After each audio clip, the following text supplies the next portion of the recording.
What a great thing, the culture of communication, and how we miss it. Today, everything is mixed up horses, people, adults, children, men, women. Everyone sings with everyone. But some diseases, however, still remain generic. So, for example, among men, it's more common to swear and tell dirty jokes. But women love to wash the bones of their girlfriends, and just acquaintances and their boyfriends and their husbands who are currently absent among those discussing. In dark antiquity, by the way, washing the bones meant exactly this.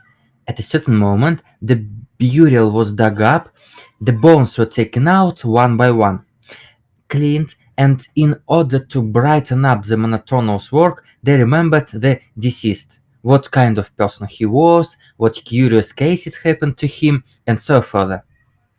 But there is such an unwritten law about the dead, or good, or nothing.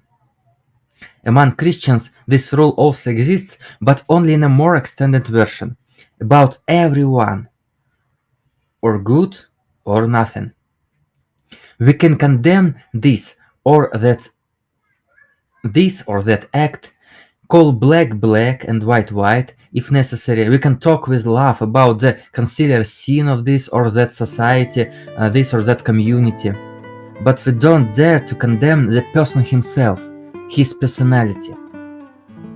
But now I am riding in a minibus, and three schoolgirls opposite in half an hour manage to wash the bones of the rest of their class, both boys and girls and their dads and moms, and what ridiculous cases they don't remember about everyone, and with what poorly concealed with contempt and snobbish pity they speak of other people's shortcomings.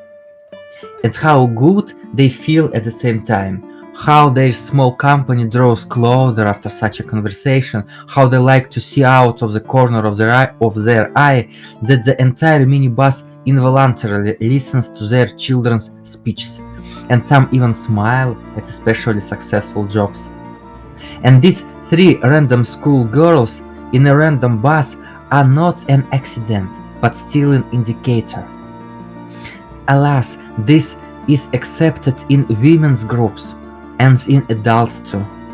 I know a family where the husband, by an effort of will, had to liquidate such girlfriends of his wife who didn't hesitate to wash the bones of her husband, and from the height of their experience as divorced ladies, teach the young wife bitchness and the correct distribution of household duties. To liquidate is to forbid them to appear in the house, otherwise you will think something terrible. And all this, I repeat, is not an exception, but a rule. We Christians need to have a healthy taste for good communication and avoid companies in which they like to judge others, and ourselves, in which case always remember the rule: either good things about people or nothing. Goodbye.